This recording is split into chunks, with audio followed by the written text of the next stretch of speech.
co-founders, some of the co-founders, it's actually one more person, but unfortunately he's not funny, so he can't.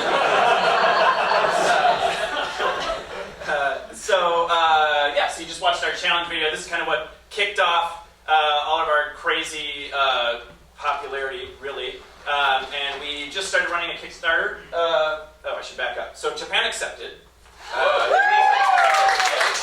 duel is on. In a little less than a year, we'll be fighting Japan, USA versus Japan, the first international giant robot tournament. Yeah! However, there's a caveat. They decided they needed to see hand-to-hand combat in the duel, in addition to our giant American guns. So we put together a Kickstarter campaign because currently we would just die. Actually, if we took a punch in the robot. So thankfully, with 48 hours to go, America saved our asses, and we're not going to die.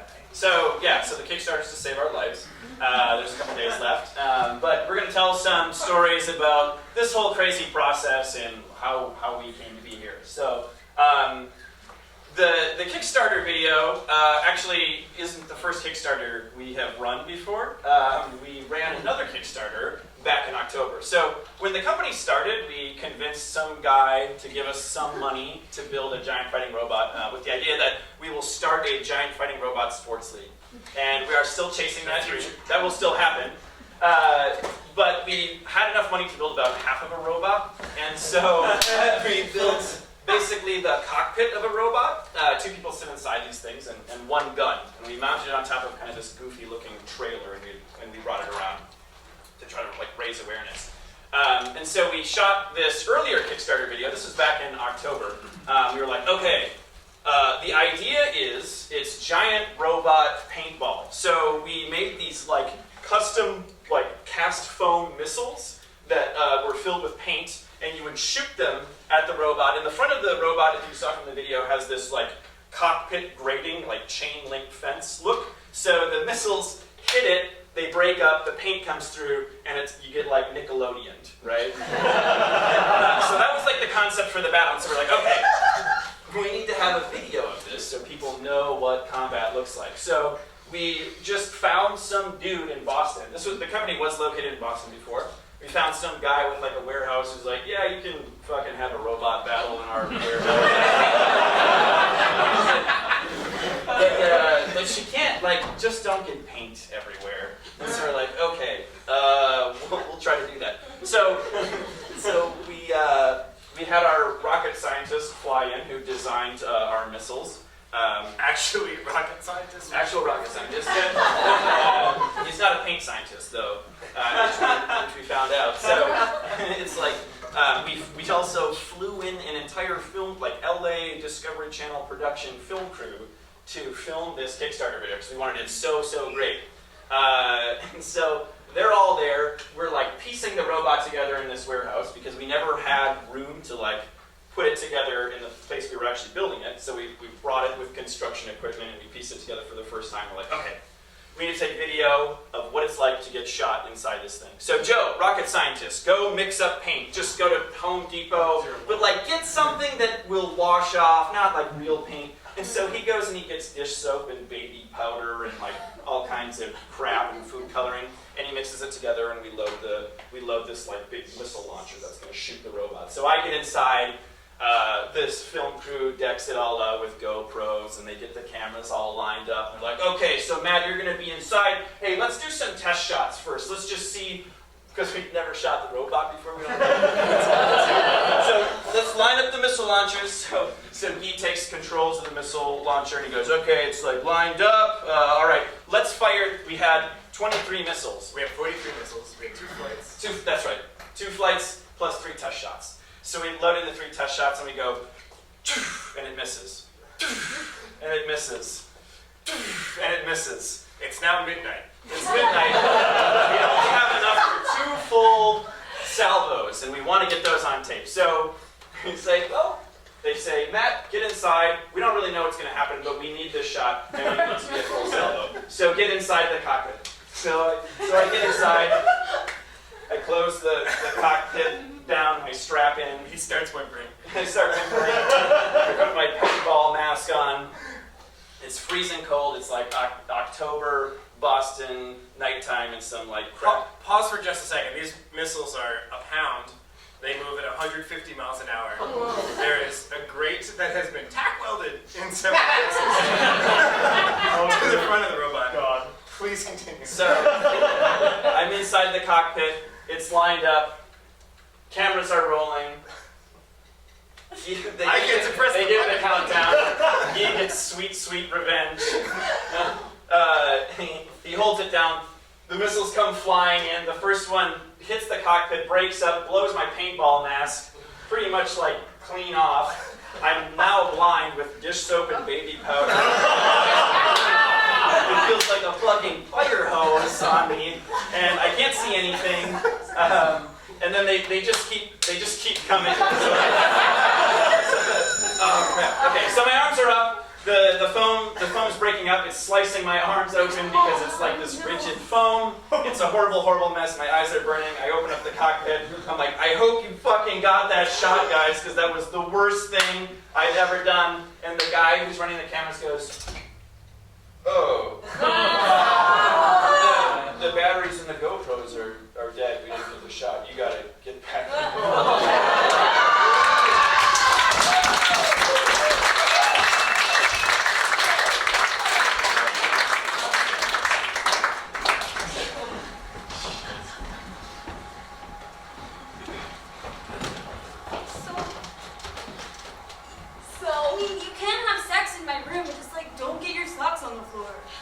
Okay? Cool, so like when do you leave, Betsy? Well, I'm just gonna be in the living room. Okay. So just the sock thing. That's like all I care about. I mean, use my room for whatever. I really don't like the socks touching my ground. Right on. Thanks for hosting me. I came all the way across the country and brought all this stuff, books and art supplies, and it's really nice of you. Yeah, and men. All right, we've got the Discovery film crew here. How's it going? We just have to make sure that no socks Yeah, no socks. No socks? get on the ground. Yeah, and but we can totally shoot the video. So you just want a shit ton of GoPros everywhere.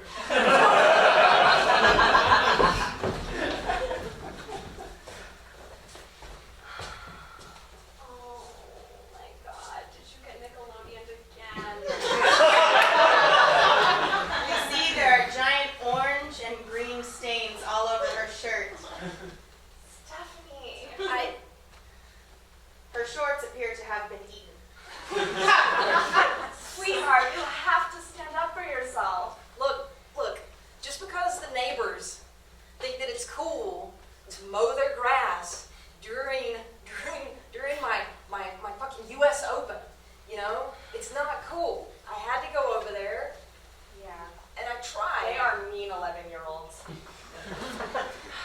He got that paper route, and it just really went to his head. Did they Keenan and Kel you this time? We see a trail of orange soda dripping forlornly from her pant leg. Yeah, but these are ruined. I got these on sale, they're my favorite pair. Yeah. I want to wear all white when I watch the US Open, and look at these. I know. Ruined. It's me, the 11-year-old. I have one question for you. Yes, Bobby. Are you afraid of the dark? All right, America, welcome once again to You Gotta Get Back In There, the show where we treat divorcees to meet their new partner. Let's hear it for them today. All right, give a hand.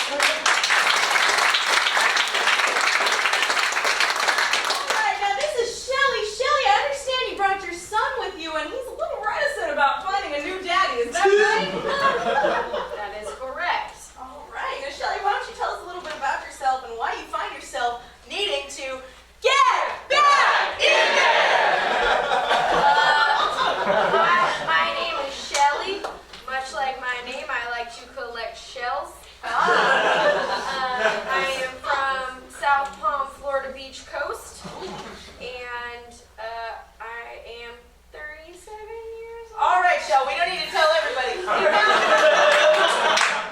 Dylan, you're here because you're reticent about your mom finding in love again. Can you tell us a little bit about what that's like? What does reticent mean? That means you're uncomfortable with the idea of maybe getting a little new daddy action up in here. New daddy, yeah. There's new daddy all the time. Whoa, Shell! I got so many new daddies, new uncles, new granddaddies. Well, you're about to have 3 more. Let's meet our bachelors.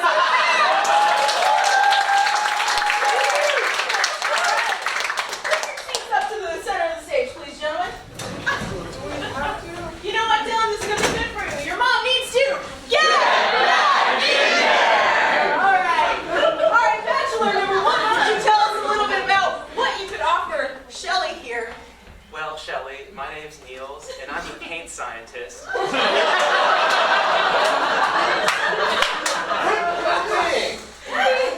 Let's see what bachelor number 2 has to say. What's up there?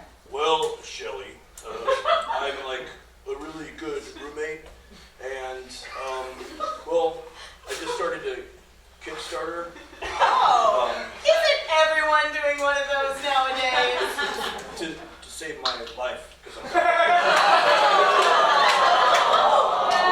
Wow. That's pretty cool. What do you think about that, Shell?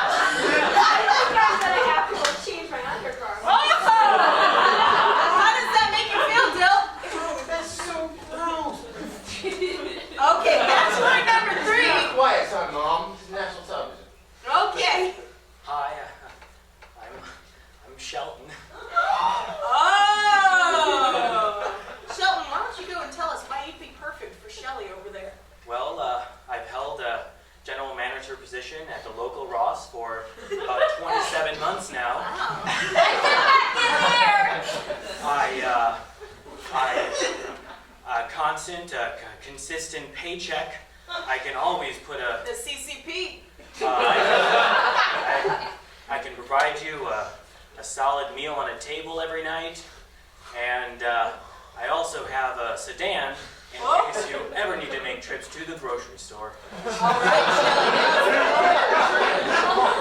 Which of these bachelors would you like to be the next father of your honored child? Do I get to say? Well, sure, Definitely Dylan. not. If you want to say something, Dylan, why don't you take the floor?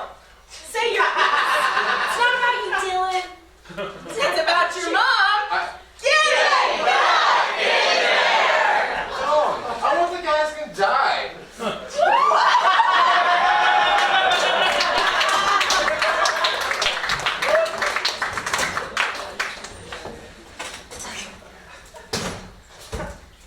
Come on, kids, you can join me at the table. It's not in trouble.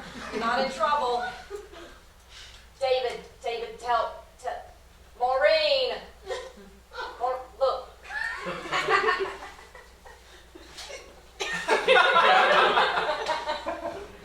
Okay, I know you're mad at me.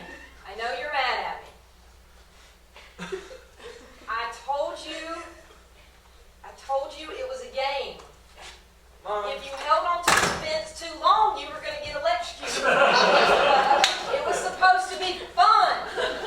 that's just it, Mom. Like, dishwasher soap doesn't fix every ailment. Holding an electrical fence doesn't fix my jaundice. You held on too long, David. I told you. When you start to smell your flesh, you let go. You're not Summer Sanders anymore. You can't just make life a game show. Eat your spinach. It'll make that gangrene go away. Maureen, what? Maureen.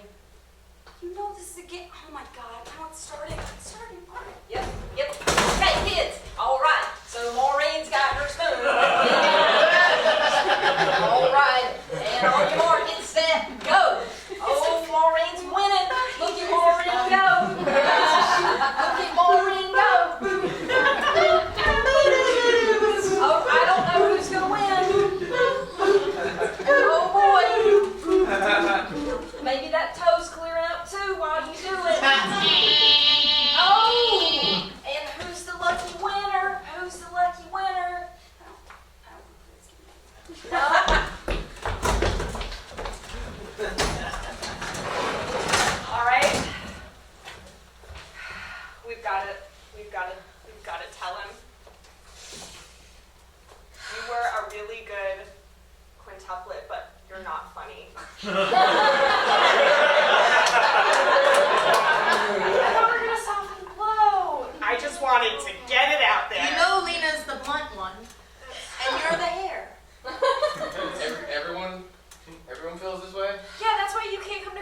fine. Like, we don't want Christmas to be a bummer.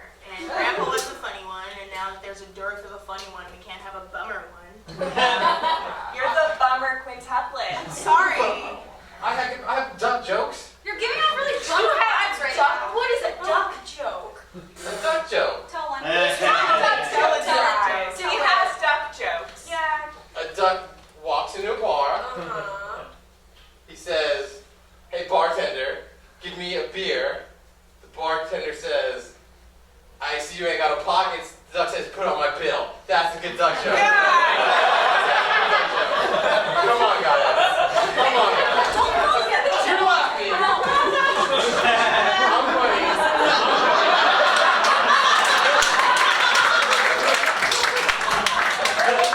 That was a damn good duck joke. It wasn't a good duck joke, but it wasn't a bad duck joke. That's what we decided. Yeah. Hong Kong didn't die for this. You said you have duck jokes, multiple. Yeah, hit us with another.